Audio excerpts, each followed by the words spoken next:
I'm joined today by Anya Rosina. I hope I didn't slash your name too bad, Anya. But we have Anya Rosina from Restream today. She's going to tell us how to live stream like a pro, guys. So if you're live streaming, you definitely want to check in. Um, just a really quick note, sponsored by Squarespace today and brought to you by Artlist as well. And again, welcome to Connect the Dots. You guys know the deal. So restreaming like a pro. Quick few tips or facts about Anya. She is the head influencer of marketing at Restream. Okay, guys.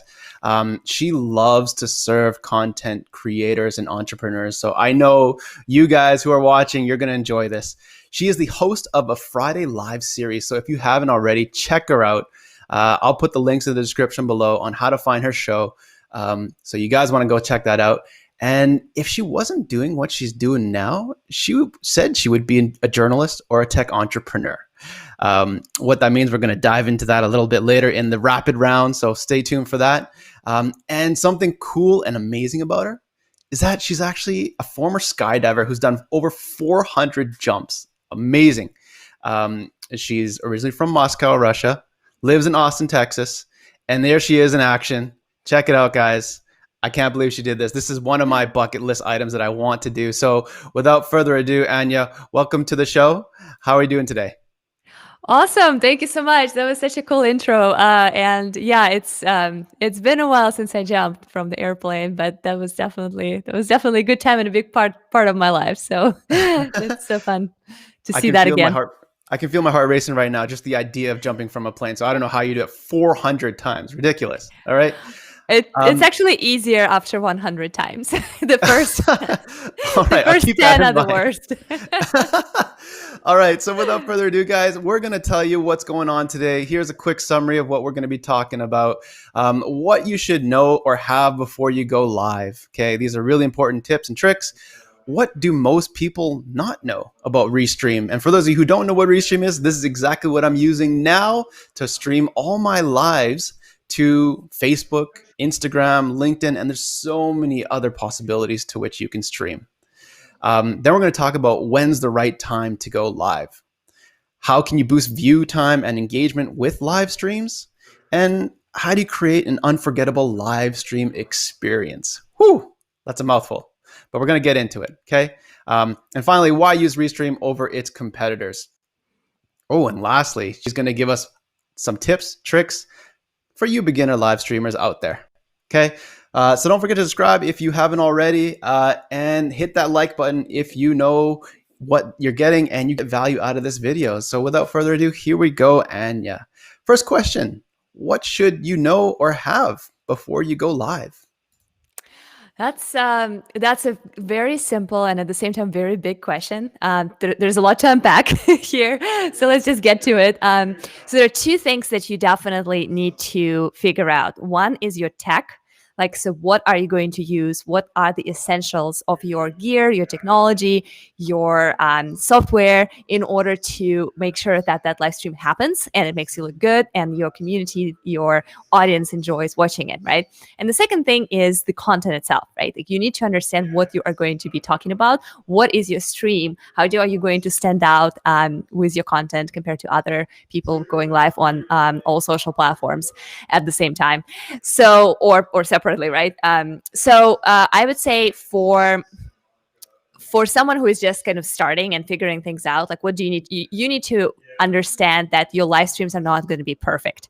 It's going to be very inspiring and liberating for you if you just admit and accept the fact that it's not going to be picture perfect like you added a video. So there are going to be moments. There are going to be little oopsies with your technology. There are going to be your internet connections failures. There's going to be your guest that forgot or something got mixed up with their calendar and they didn't show up. So be prepared to face the unknown. Be prepared to face some frustrating and like strange moments. But remember that from every single experience of that sort, you're learning and you are taking your skills of live streaming and being live creator 10 or 100 points up just by experiencing those little hardships and little obstacles. And then I would say authenticity is very important. So it's a key for you in terms of building your audience and being interesting for your community. If you have something to say that you're an expert in, you have some unique perspective. Your thing might be that your streams are very interactive and you just want to include your community into the conversation and your audience is there together with you. So figure out what is your thing that makes you different, makes you stand out. Be ready to face the unknown and like deal with all kinds of weird things that might happen, and check your tech. Make sure that you have the essentials. Nice. I love that. And I love the fact that you were saying how imperfections are going to be present. You know, imperfection to me are actually they boost the authenticity, the trust, the like factors. And when people realize that, hey, you don't have to be perfect all the time, it is truly liberating. And I love the fact that you brought that up. So thank you for that. Yeah. And secondly, you know, the fear of your guests not showing up, totally right there with you. You know, I run a podcast. Sometimes people get busy and sometimes they just don't show. So keep those things in mind before you guys go online, because, you know, there's only so much you can do. And really, you're giving the value is where it's at, right? You're giving the value to the people that are watching. Thank you so much for that. Yeah, Alex, what's your go-to reaction to when your guest doesn't show up? Is there um, any like special, thing that you do? Do you have a backup plan just in case? Or do you just go solo? Do you cancel it? Do you approach that with a sense of humor? Like, okay, this is what happened, or like, what's your reaction? Just curious. I love that question. And truth be told is it hasn't happened to me yet. I've always done the double checks, make sure that we're on for tomorrow kind of thing. So it's really great. But what I would do if it were to happen to me would probably be, go live, go myself, talk a little bit, because the show must go on. People are going to watch, people show up, people schedule it in their calendars to watch your content. And if there's nothing there, a simple, hey, sorry guys, this is what happened. This is life. I hope you can Yeah. understand. And I promise I'll make it up to you next time. Just something simple as that hopefully goes a long way. Yep. Yeah, I agree. 100%. That's it. Yep. That's kind of how I think about it. Awesome. Awesome. So the next question I got for you here is, what do most people not know about Restream, but they should? Yeah, that's a great question. So it kind of depends on which industry or where you're coming from when you first interact with Restream. And there are two kind of like common and typical paths of how you would discover us, right? Number one is if you are a gamer, you are probably familiar with Restream for many, many years, because our company was around since 2000, like late 2014, early 2015. So for over 5 years, we've been serving community of gamers and gaming creators, and we help them to stream their gameplay to multiple destinations at the same time, such as Twitch, YouTube, Facebook gaming, and so on.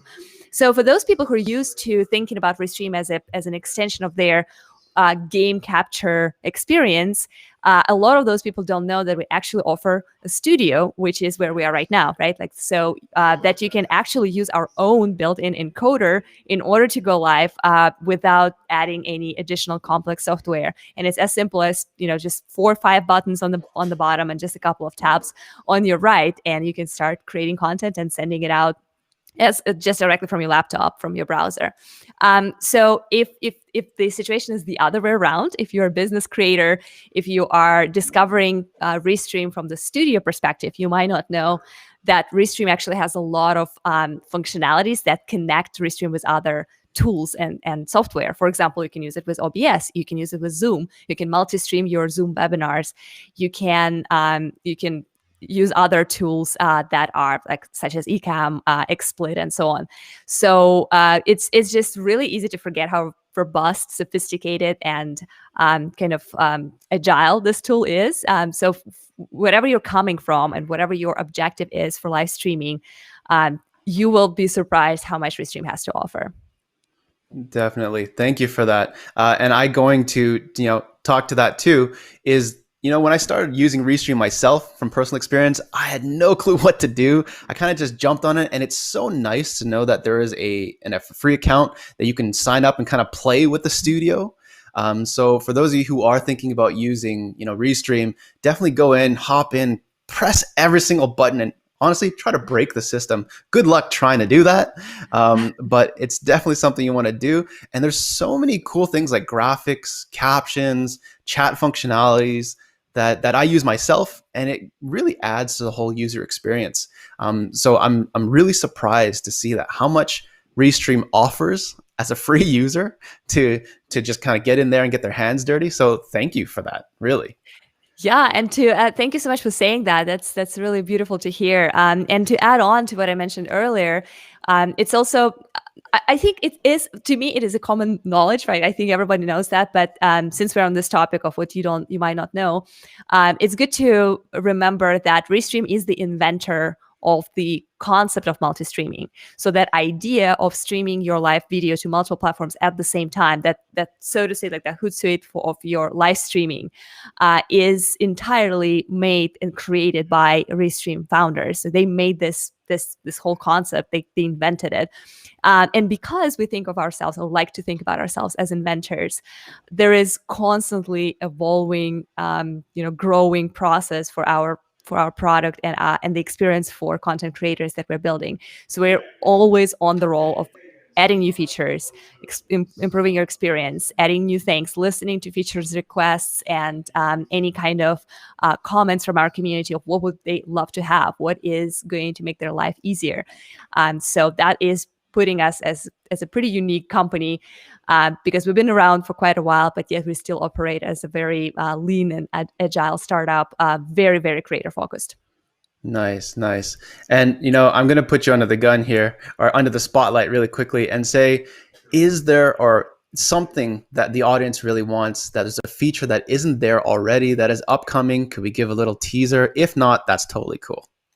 Yeah. So it's a good question. So there are a lot of features that are kind of on the roadmap, and again, they're all basically our community is feeding us ideas.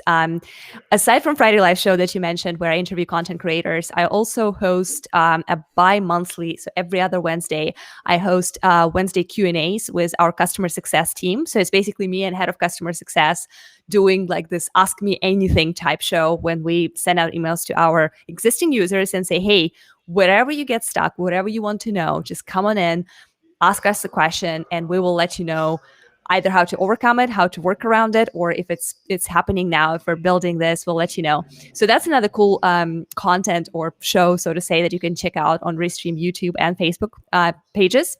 So definitely tune in. It's every Wednesday around 11 a.m. Central.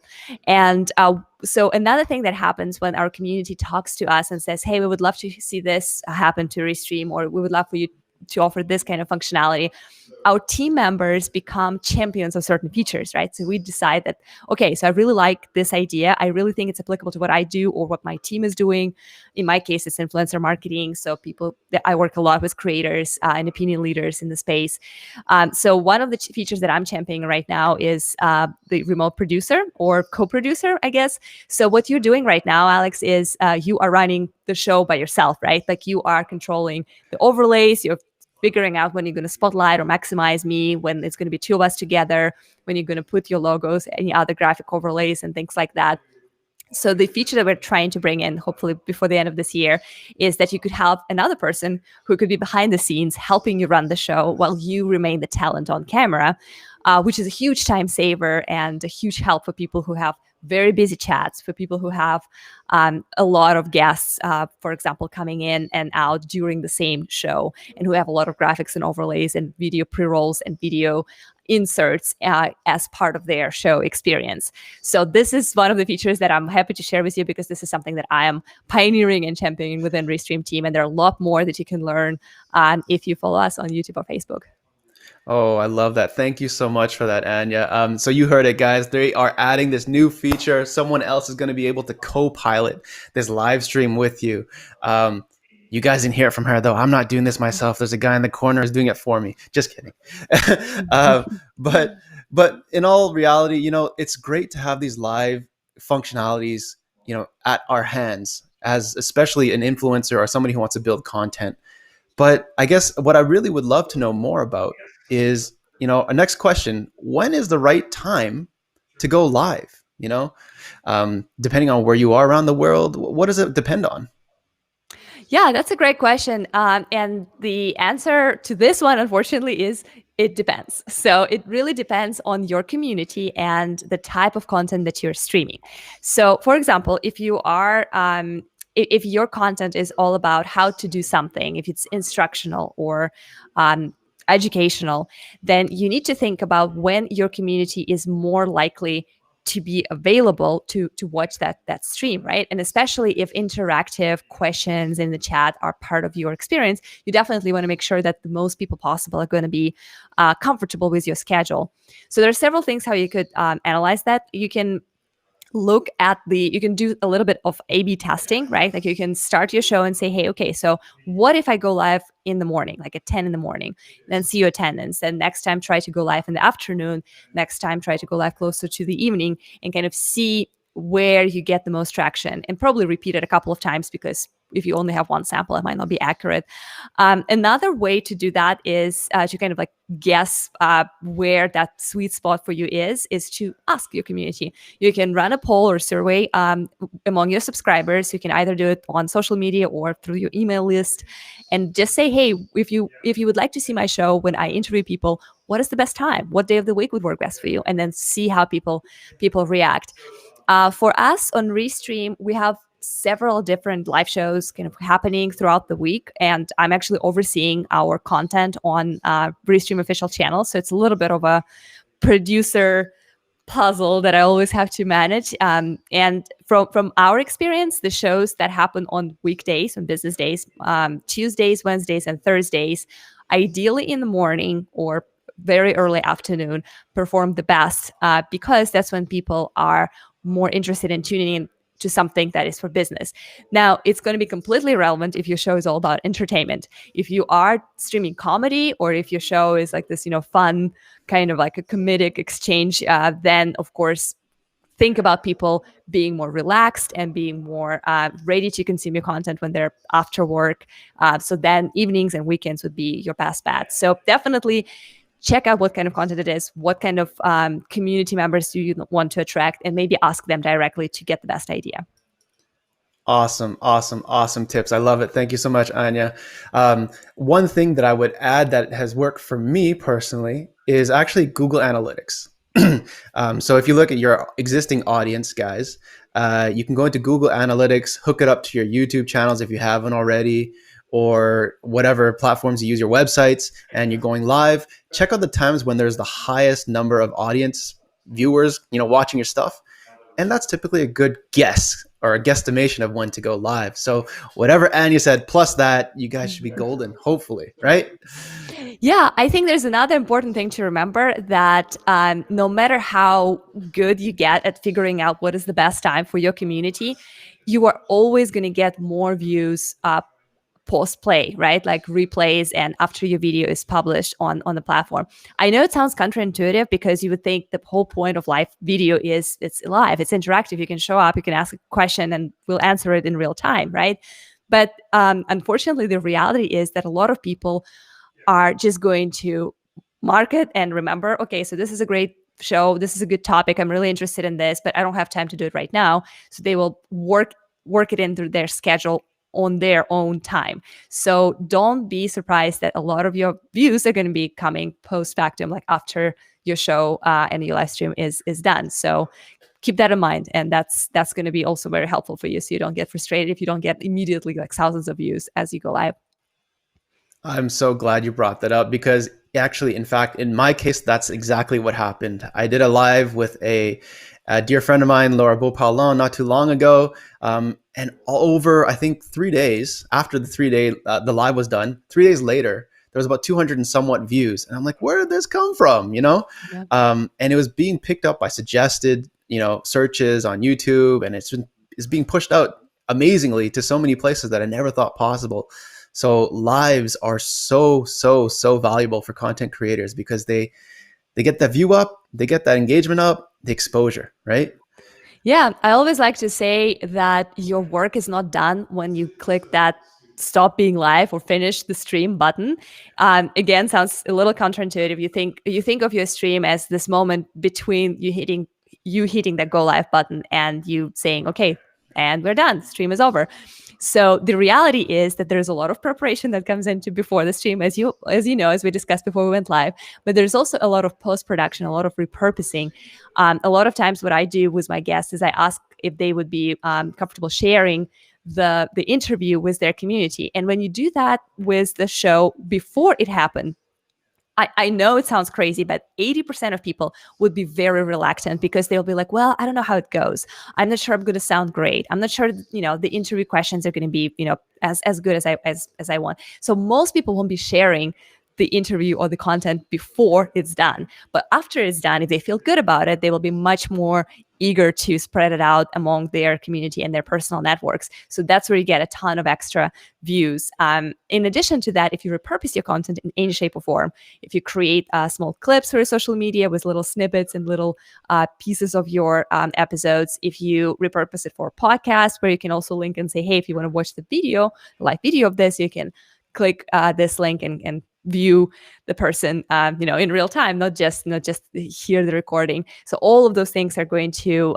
bring more audience and kind of galvanize it around that piece of content. So I always like to say, don't think of your stream as I'm done streaming and that's over. Think about how many other things you can do in order to repurpose, recirculate it, and bring the audience back to that topic, to that piece of content.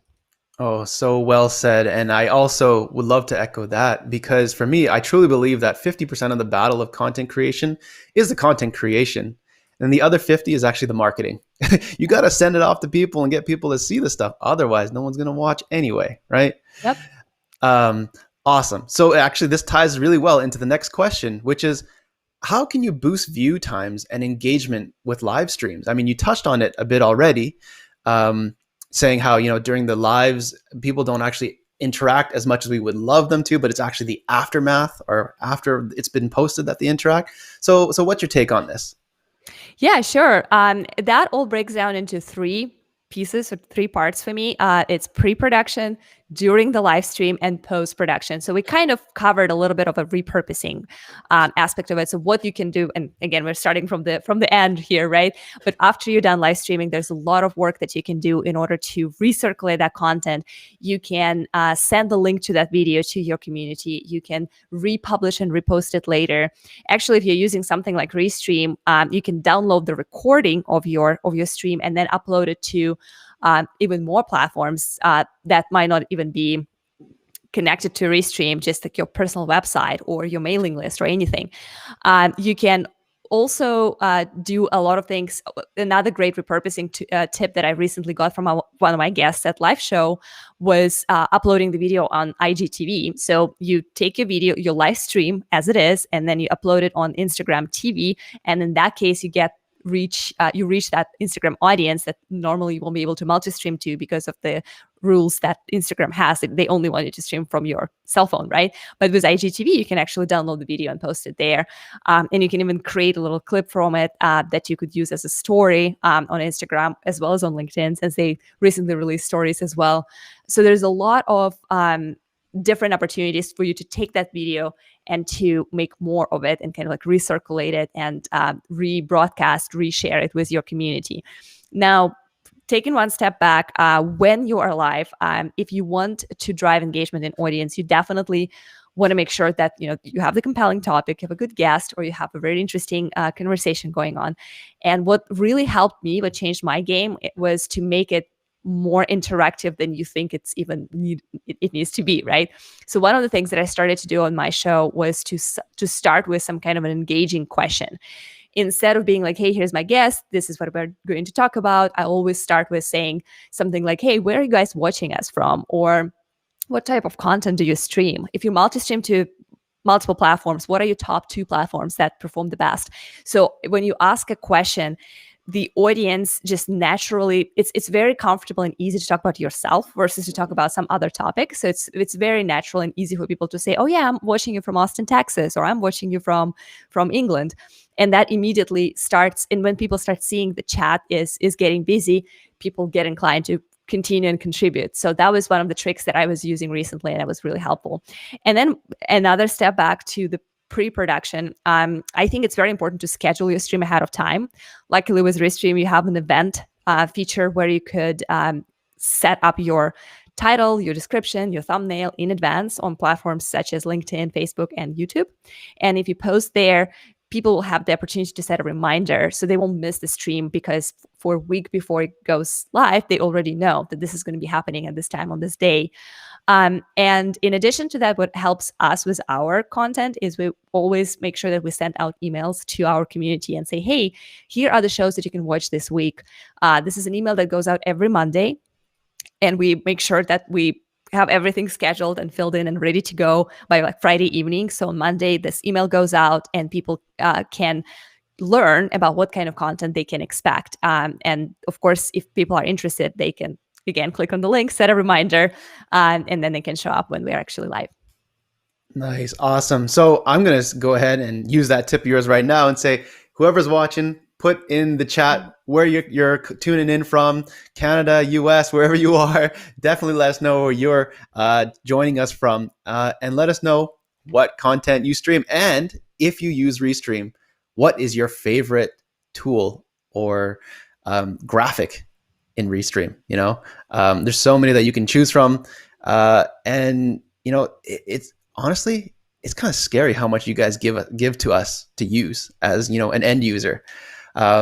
Which also ties into my next question, which is, how do you create an unforgettable live stream experience? I mean, we're talking about, making engaging guests join your podcast or your shows, or bring the right topics. But are there any other ways you can make a compelling and unforgettable stream?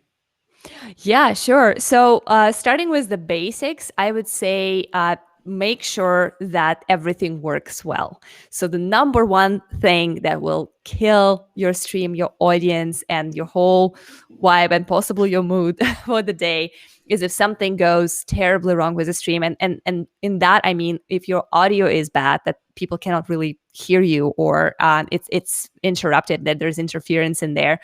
If your video is not perfect, people are generally more forgiven to that. But still, if your picture is completely pixelated and freezing, it's going to be very annoying to your audience to watch. So make sure that the experience of the viewer is as good as you can possibly get there. And part of that is also your internet connection. Make sure that your internet is good. Ideally, you should be on wired internet connection, because that's the most stable version versus Wi-Fi or anything like your mobile phone or anything like that. So make sure that the basics are covered. And if you were to stumble upon that video as a viewer, as part of the audience, you would feel like, okay, I can watch that. That is aesthetically appealing, and I can look at this and listen to this, and I'm feeling comfortable. So the next step, as you mentioned, of course, focusing on the content.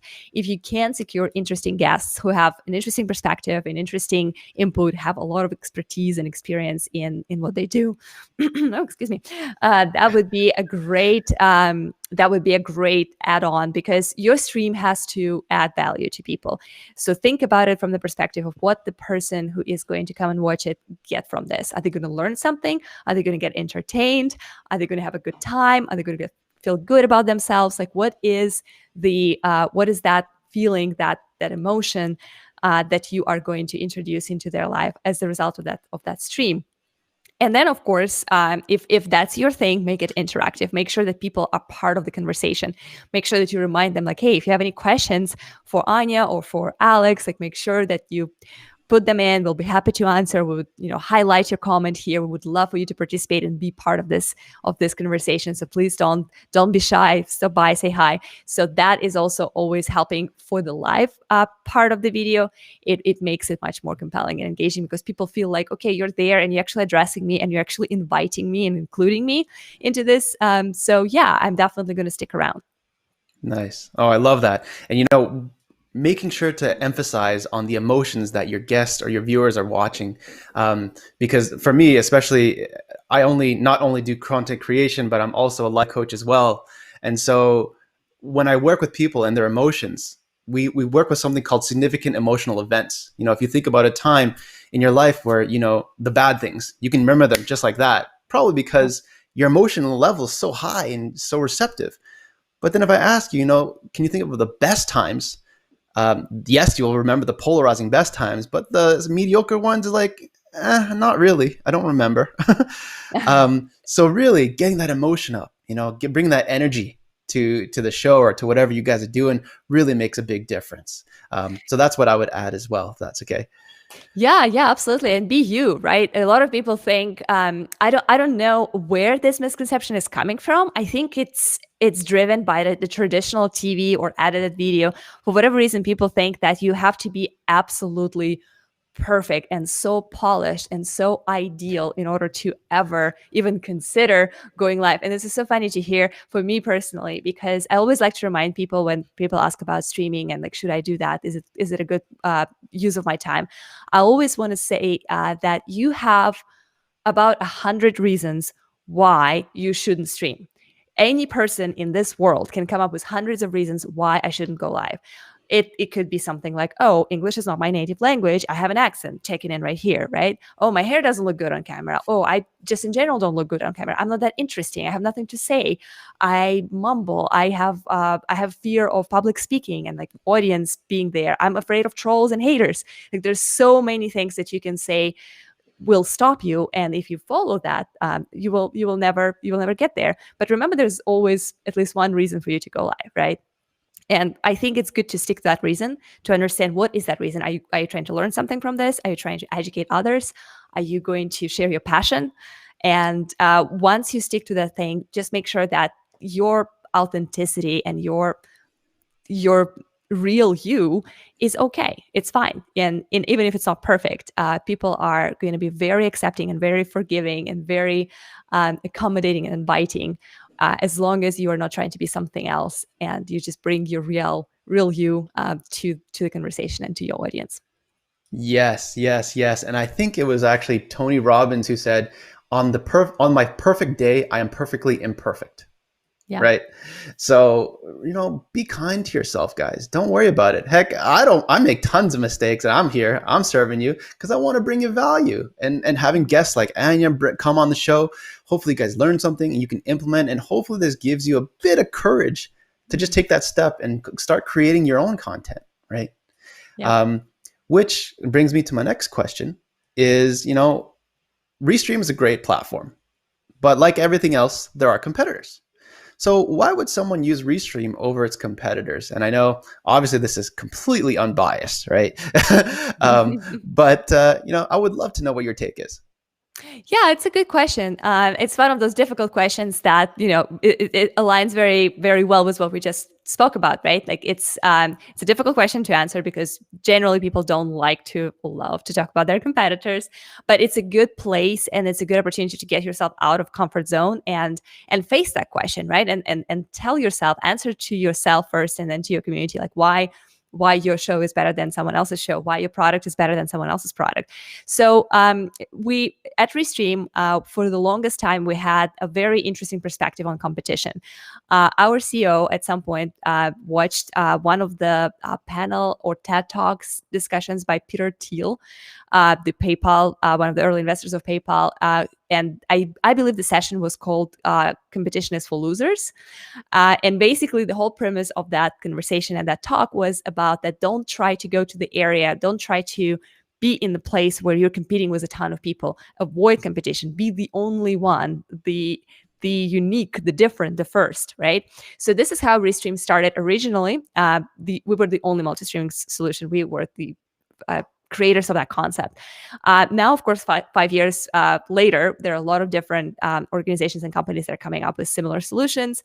But it's really interesting to notice that we really do not have a competitor that competes with the whole umbrella or suite or ecosystem of Restream products. So the competitors that we have, which we have many at this point, competing with very specific features or parts of what Restream is doing. For example, we have competitors of Studio. I'm sure we all, know who they are. If we need to, I'll happily name them. Probably, one of the most popular ones is StreamYard. Like they created this, similar to Studio solution for live streaming directly from the web browser, but they don't have a lot of the features that we have in terms of connecting to other software. Like you cannot multi-stream a Zoom webinar with that software, right? Like you cannot go live with OBS or Ecom. You cannot schedule a pre-recorded video and push it live on 30 plus platforms at the same time using a scheduler tool. So and then of course there are certain competitors of the encoder, right? There are a lot of way more sophisticated encoders that allow you to do a lot more things with your video, have multiple camera and sound ingest, have animated layouts and overlays and all kinds of things. But how many of those software solutions are as simple and as easy to start using as Restream Studio? Probably not many. And how many of the platforms and solutions that claim that you can multi-stream offer multiple Facebook pages and groups, multiple YouTube channels, multiple Twitch channels, right? 30 plus platforms that are unique, plus multiple channels within the same platform, like multiple Facebook pages or groups. So in that sense, as strange and unrealistic as it sounds, Restream doesn't really have a competitor that could compete with all the things that we have. But in terms of things that we, in terms of separate products, of course, there are some alternatives, and we believe that what makes us different is our love and passion to creators, that we listen to our community, that we want to make it right for you, and with that we are the inventors at our core. So whatever you're seeing, whatever you're longing for in terms of how to make your life as a content creator better, you can let us know, and probably you'll see it happen because we can build it.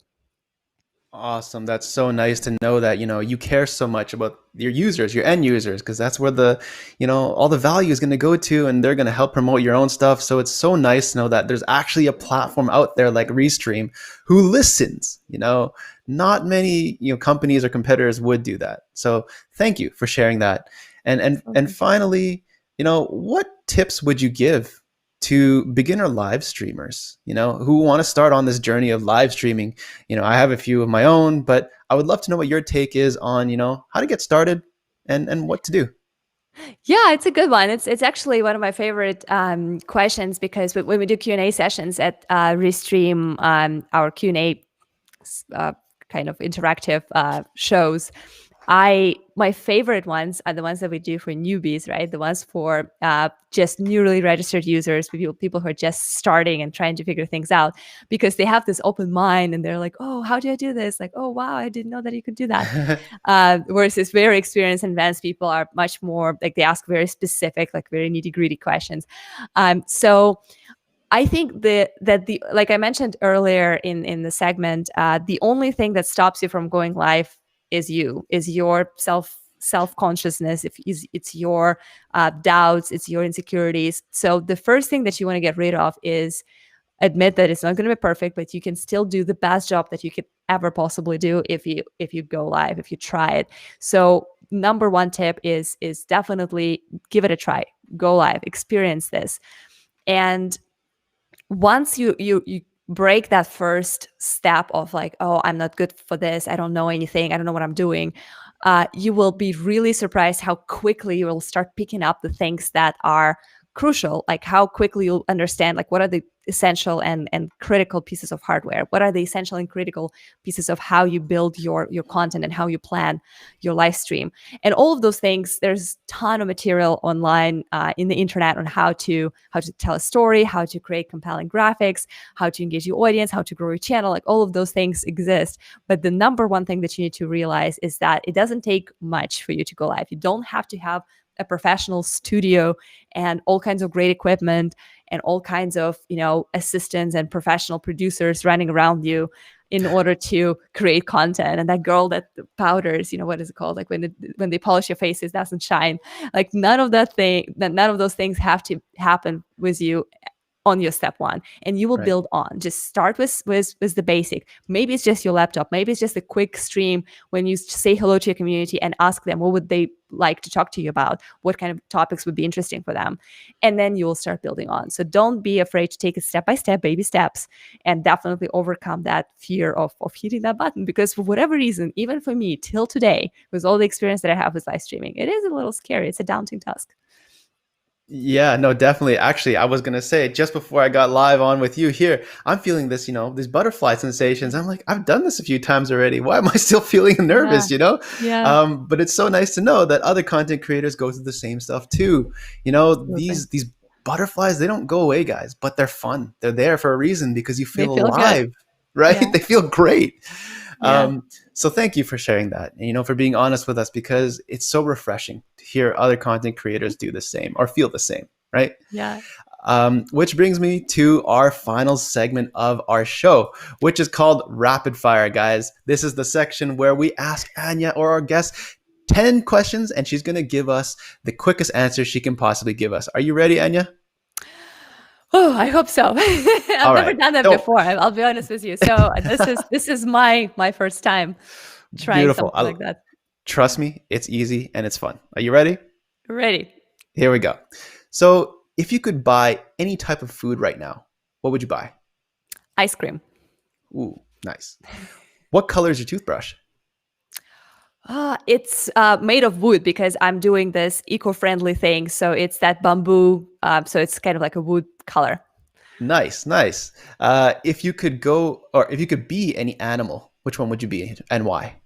I'll be a squirrel. This is my spirit animal. I think they are amazing because they're so agile and versatile and kind of cute. And the squirrels in the country where I'm coming from have like super funny and fluffy brushes on their ears. So all my childhood, I was called a squirrel. So there's no question. Squirrel it is. Nice, so nice, awesome. Who is your favorite superhero and why? Oh, so when I was a little girl, I was in love with Superman, Christopher Reeve specifically, like that version, because I thought that was the most amazing and beautiful man in the world. At least my 7-year-old version thought that. And I kind of developed that, special relationship with that character. So since then, Superman is my guy. Nice, nice. Um, I actually really like Superman too. He's one of my role models. Um, as you can see, with the glasses and the hair. No, I'm just joking. So, who do you admire the most? Ooh, I admire all kinds of tech and entrepreneurs. It's actually funny because I recently was thinking about that. I know Elon Musk and like the amazing innovation that he is pushing, like against all odds. Just this extraterrestrial power that he has in terms of inventing and coming up with things. All that Neuralink thing. Like what? Like, can you imagine? So among like living people and existing people, that's one of people that everyone knows. And I also admire my father. He's not around anymore, unfortunately, but he was a great photographer and artist. So I think everything artistic and creative that I have in me, I'm taking from him. So I'm very grateful and definitely he has a lot of my admiration. Oh, that's so sweet. Thank you for Yeah. sharing that. Next question. What is your favorite winter activity? Oh, it's definitely skiing. I'm not a very winter and cold weather person. That's why I moved from Russia to Austin, Texas, because I felt like I got enough of the cold winter stuff. But every now and then I miss snow. And I think mountains, with its beauty, with its power, with its inspiring, like clearing your mind character that they bring in is probably one of the most beautiful things you can do. So yeah, I try to ski every winter, and it is very liberating and inspiring activity. Nice, nice. You definitely have to come up to Vancouver where I am. There's Whistler here, beautiful mountain ranges. The moment the Latin Americans cross that border, I'll be Deal. there. All right, let's Yeah. do it. If there was a movie made about your life, what genre would it be? It's so funny. So what it would probably really be, it would be some kind of a drama because there's a lot of drama that I think I track. But what I would want it to be, I would want it to be a comedy. I would want it to be some kind of a sarcastic, intelligent, intellectual comedy where people could laugh at the strange circumstances that happen to people, at like this amazing transformations that I personally experienced multiple times in my life. So I would want it to be a comedy, even if it's a dark comedy of some sort. But I'm pretty sure that people look at this and be like, no, it's going to be very dramatic. Nice, nice. You mentioned you would buy ice cream. So if you could be a flavor of ice cream, which flavor would that be and why? It's going to be dark chocolate because it's my favorite type of ice cream. And I so rarely allow that to myself. The audience should understand that for me, I am a big kind of like health junkie, not a health junkie, but I'm really watching my weight and everything. Once I moved to United States from Russia, I got really paranoid that, I'll gain weight and whatever.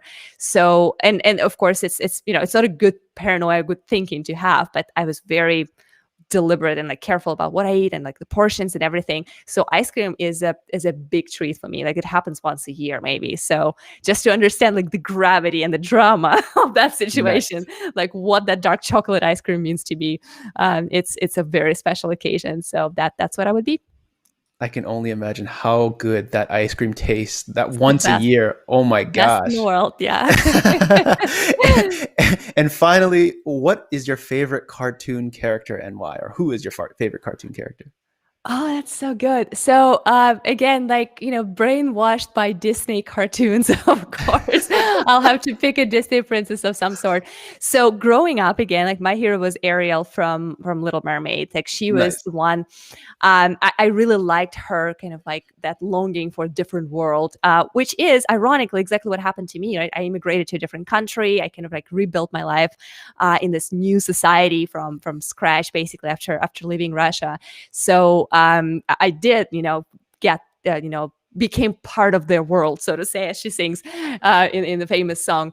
But nowadays, like, years and years after, I do think about myself more as a Pocahontas because I really like her kind of like connection with nature, connection with life, like the circle of like earth that she was kind of representing, and her ability to teach someone like John Smith about like what the actual value of life and what you can treasure and what you can appreciate is. So want to be Pocahontas, actual probably Ariel. So that's my that's my character take. Awesome, awesome, and I'm sure you got tons of Prince Erics, coming after you. Uh, so I want to take this opportunity to say thank you so much for joining the show. It was awesome to have you. For those of you folks who are looking to get on Restream, definitely go check it out. Go get a free version of it. And finally, if you want to get in contact with Anya, here we go. This is where she's at. Lovely photo. This is her at work. Man, she's working on here. She's working on my PowerPoint slides here. She doesn't stop working, right? Anyways, Never. here's our contact details. We will put it in the links in the description below. And again, I just want to say a quick thank you again for joining us, Anya. It was lovely having you. And I look forward to the next time. Absolutely. Thank you so much for having me. It was such a pleasure. Awesome. Take care.